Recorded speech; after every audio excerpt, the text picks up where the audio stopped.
주님께서 우리에게 약속하여 주신 것들이 어떻게 실제가 되는지, 이스라엘 백성들이 출애굽하게 되는 여정들을 통해서 하나님께서 기가 막힌 기사와 이적으로 저들을 세상 악의 근원지에서부터 벗어나게 해오는 것을 우리가 주목하게 되는데, 그 처음과 그 시작점은 그들의 조상이라고 할 수 있는 아브라함에게 하신 약속에서부터 시작이 됩니다.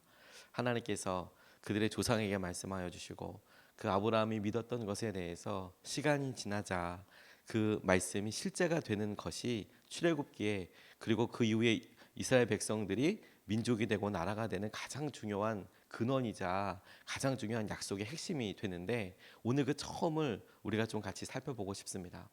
본토 친척 아비 집을 떠나 하나님께서 하시는 은혜를 붙잡으라라고 하셨던 아브라함이 실제로 그 약속의 말씀을 다시 받게 되는데, 처음에 떠나라 이야기하실 때에는 굉장히 그냥 떠나라라는 것에 중심이 있었다면, 가나안 땅에 와서 하나님께서 주신 더 구체적이 된 약속들을 보아도 아직 아브라함의 입장에서는 하늘의 별을 보고 땅을 보는데 보고 이거 다 준다라고 이야기하시는 것이 어떻게 구체화될지는 아브라함도 제대로 알지는 못했을 겁니다.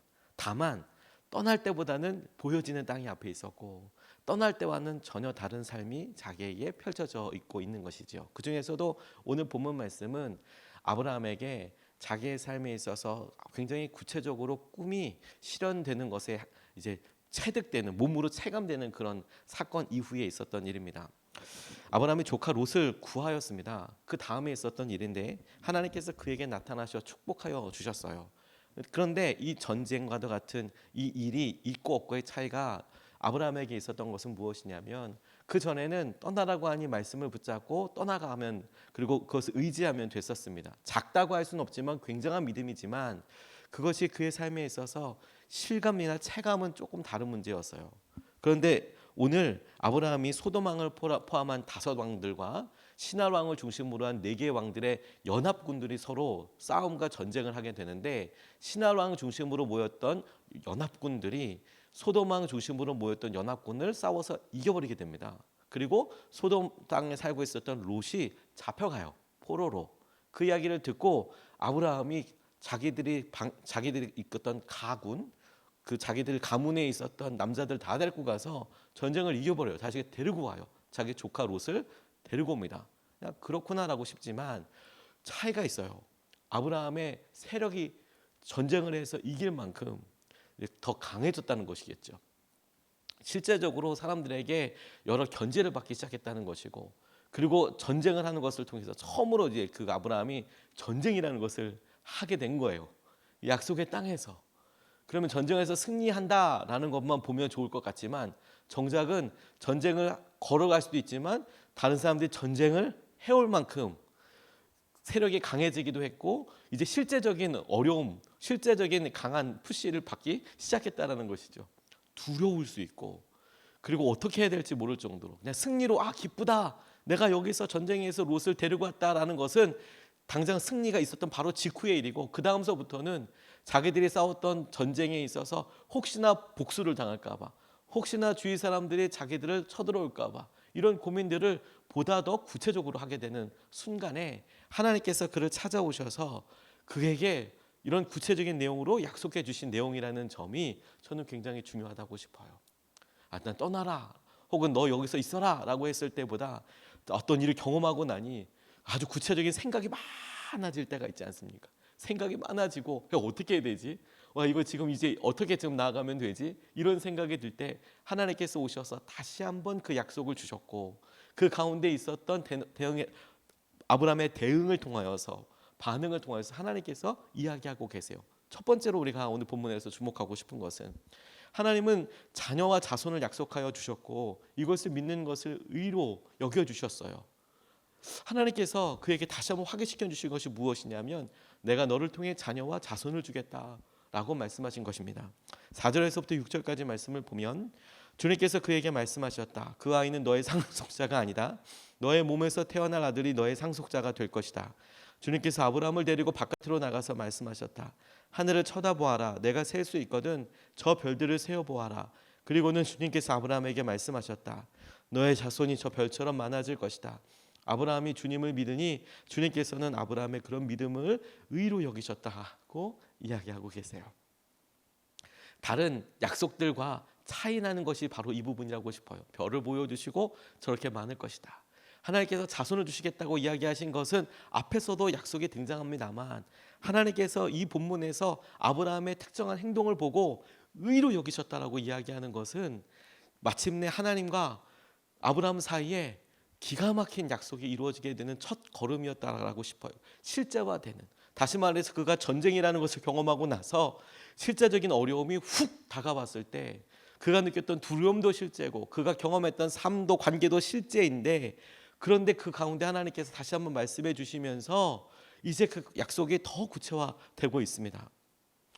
하나님께서 약속하신 것들 중에서 사실 아브라함에게 지금 이 순간까지 이루어진 것은 별로 없었습니다. 유목민이었기 때문에 가나안 땅에 들어와 있어서 이 땅을 주겠다고 하지만 정작 유목민들은 원래 땅을 이렇게 돌아다니면서 살았거든요.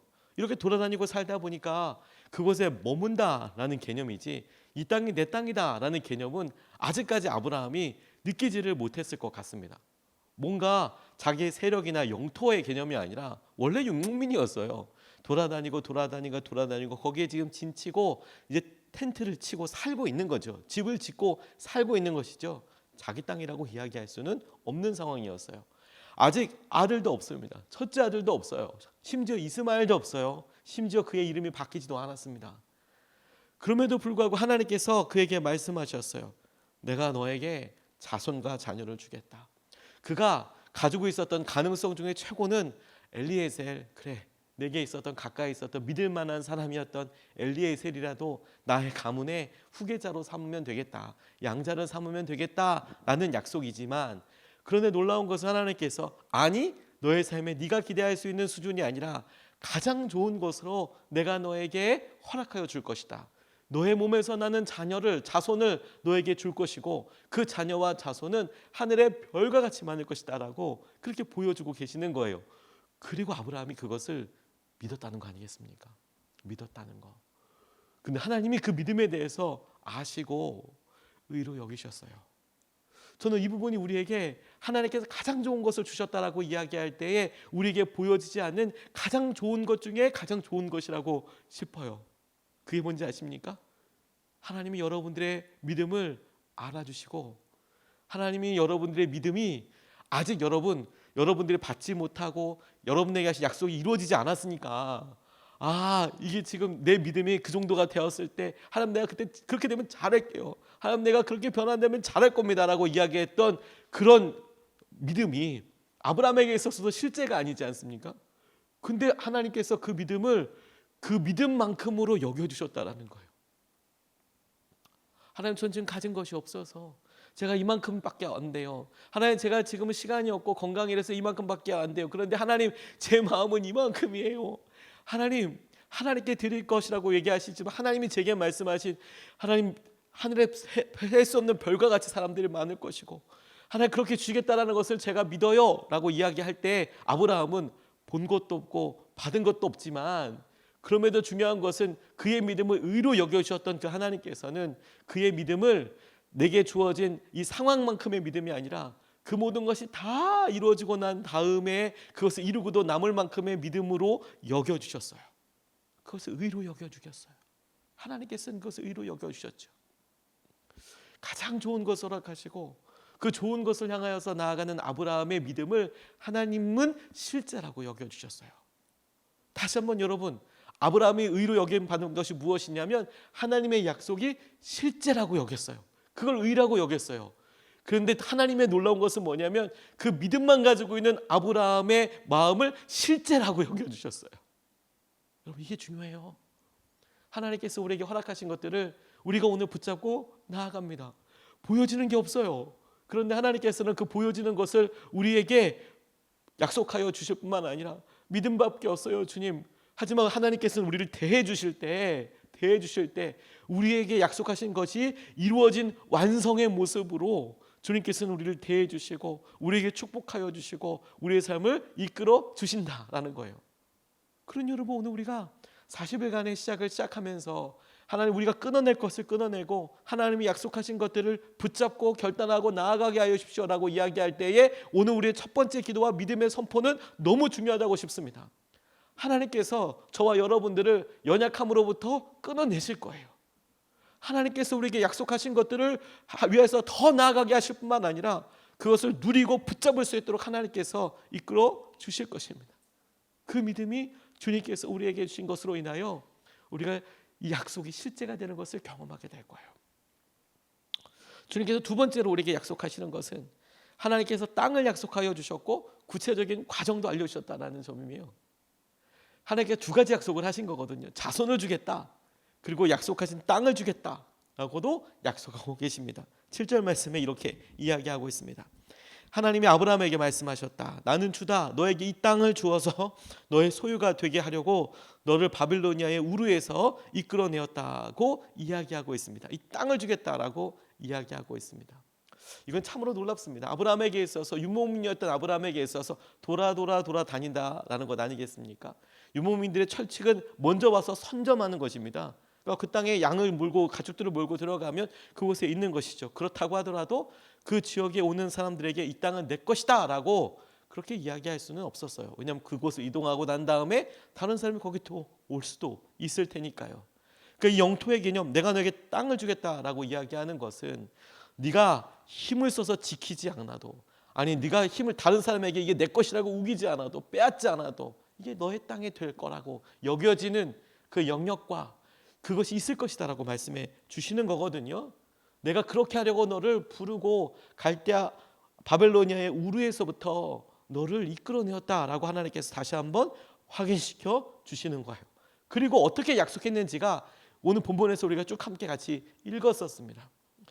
당시에 하나님께서 고대 근동의 약속 방법을 통해서 아브라함에게 약속해 주신 거예요. 무슨 말이냐면 두 사람이 계약과 약속을 할 때 이것은 이대로 지키지 않으면 우리가 벌 받을 거야.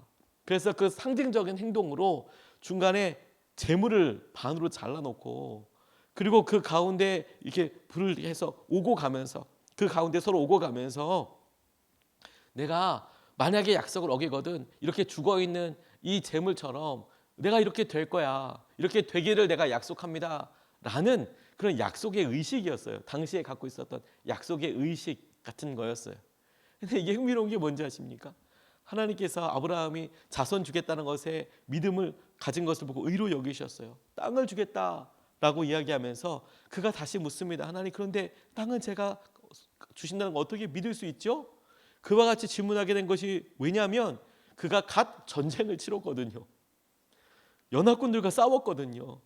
그래서 소돔성이 무너진 것도 봤지만 롯을 데려오기도 했지만 근데 그 전쟁을 실제로 했거든요. 그리고 제가 이 땅을 가질 것을 어떻게 믿을 수 있을까요? 라고 자연스럽게 질문했던 것 같습니다. 그랬더니 하나님께서 참으로 놀라운 것이 무엇이냐면 아브라함이 알아들을 수 있는 방법으로, 아브라함이 볼 수 있는 방법으로 약속을 해주셨다라는 점이에요. 아브라함이 알아차릴 수 있는 방법 뭐냐? 당시에 아브라함 시대에 살았던 두 사람이 엄숙함과 엄정함을 가지고 서로 계약하고 약속할 때, 아니 그 재물 잘라놓고 서로 거기서 왔다 갔다 하면서 이와 같이 되기를 원한다라고 서로가 그렇게 왔다 갔다 한 다음에 계약을 하는데, 세상에 하나님께서 아브라함에게 그렇게 재물을 잘라놓으라고 하시고 불이 되셔서 그 가운데를 쭉 타고 오고 가면서 그와 같이 약속하여 주셨다라는 거예요. 이건 순전히 누구를 위한 약속인가요? 이건 아브라함을 위한 약속이에요. 하나님께서 약속하시고 굳이 내가 너에게 이와 같이 하신다라고 이야기하지 않고 아브라함의 그런 마음에 하나님께서 아브라함이 알아들을 수 있는 수준과 그런 마음으로 소통하기 원하시고 약속해 주셨다는 점이 저는 너무 놀라운 은혜라고 싶어요. 어떻게 보면 재밌기도 하고 어떻게 보면 하나님께서 이와 같이 수준에 맞춰주셔서 은혜를 더하여 주시는 것을 정말 주님께서 보여주시는 것이라고 싶어요. 제가 저희 성도들 가운데 저에게 플로잉한 금액 중에서 제일 큰 금액이 얼마인지 아십니까? 여러분 알면 깜짝 놀랄 거예요. 제가 저를 아껴주시는 성도 중에서 저한테 개인적으로 찾아오셔서 은밀하게 해주셨던, 정말 은밀하게 찔러주셨던 어마어마한 그 헌금은 자그만치 100조 원이었어요.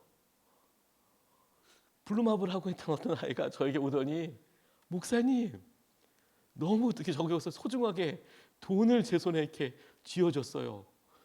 그 블루마블 무슨 은행인지 잊어버렸는데 그게 자그만치 100조 원이더라고요. 참 제가 받고 어떡하지 이걸 누구랑 쓸 수 있지라고 싶지만 걔랑같이 블루마블을 하지 않는 한 제가 그 돈을 쓸 일은 없겠죠. 너무 깜짝 놀랐어요. 저는 100조 원을 받은 사람입니다. 100조 원. 근데 마음이 너무 예뻤어요. 그래, 야, 너무 고맙다. 내가 이거 가지고 뭘 할지 한번 생각해 봐야겠다. 하나님께서 너한테 이만큼 주셨으면 좋겠다. 이런 생각과 기도와 축복이 나오더라고요. 하나님께서 제가 그 아이에게 얘가 지금 저한테 장난하는 것도 아니고 마음을 그냥 순수한 마음을 아 그래 그렇구나 라고 받아주셨어요. 근데 하나님이 아브라함은 지금 이렇게 장난하는 것도 아니지 않습니까? 그게 나이가 있으니까 땅을 주겠다는 약속에 대해서 그가 알아들을 수 있도록 그 일에 같이 장단을 맞춰 주셨을 뿐만 아니라 그 일로 축복하여 주셨을 뿐만 아니라 그것에 대해서 책임을 지시겠다라고 말씀하고 계시는 거예요. 여러분 우리는 우리의 믿음을 우리가 하나님께서 하시는 것을 바라볼 때 잊지 말아야 될 것은 우리가 우리에게 약속하신 것이 실제가 되는 것을 믿으며 나아갈 때 정말 중요한 것은 약속과 함께 그 약속을 이루시는 분이 주님이시라는 거예요. 그 약속을 하시는 분이 주님이시라는 거예요. 그 주님을 붙잡게 되는 거라는 거예요. 주님을.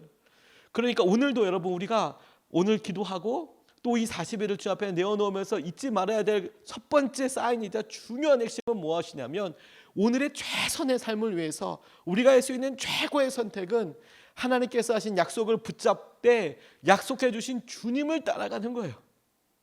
내게 우리가 알아들을 수 있는 말씀으로 약속해 주시고 형태로 인도해 주시고 이끌어 가실 그 주님을 의지하고 따르는 거예요. 주님을 의지하는 거예요. 그러면 주님께서 우리에게 약속하신 것들을 우리에게 보여주시고 알게 해주시는 것이죠. 하나님께서는 아브라함에게 하신 약속들을 아브라함이 믿었을 때 그것을 의로 여기신 것이 그가 구체적으로 어떻게 하겠다는 것에 대한 마음에 그렇게 되겠구나라는 의지도 있겠지만 하나님께서 약속하신 것을 아브라함이 하나님을 믿고 의지하고 신뢰하는 것을 보고 하나님께서 그를 의롭게 여기시고 약속해 주시는 거예요. 여러분 오늘 우리의 삶이 힘들고 아직은 가능성만 있어서 하나님 우리 가정이 정말 회복될까요? 하나님 우리 가정에 있어서 재정이 정말 그렇게 될까요? 하나님 내 마음의 연약함을 넘어설 수 있을까요? 라고 하시는 여러 갈망 위에 하나님께서는 응답하시고 이루어주시고 이끌어 주실 거예요. 우리가 그것을 의지하고 하나님 앞에 나아갈 수 있으면 좋겠습니다. 이 40일 동안 날마다 우리의 삶에 있어서 하루만큼의 최고의 선택을 할 수 있으면 좋겠어요. 오늘 주님을 선택하는 겁니다. 우리에게 약속을 주시고 가장 좋은 것을 주시는 그 주님을 의지하는 것입니다. 가장 좋은 것을 하나님이시니까 하나님은 가장 좋은 것을 우리에게 주시겠다고 약속해 주시는 하나님이고 말씀해 주시는 분이고 우리의 간절함을 주님께서 형통케 하여 주시는 분이시니 우리가 오늘 그 주님을 붙잡고 기도하며 한 걸음을 내디딜 수 있으면 좋겠습니다.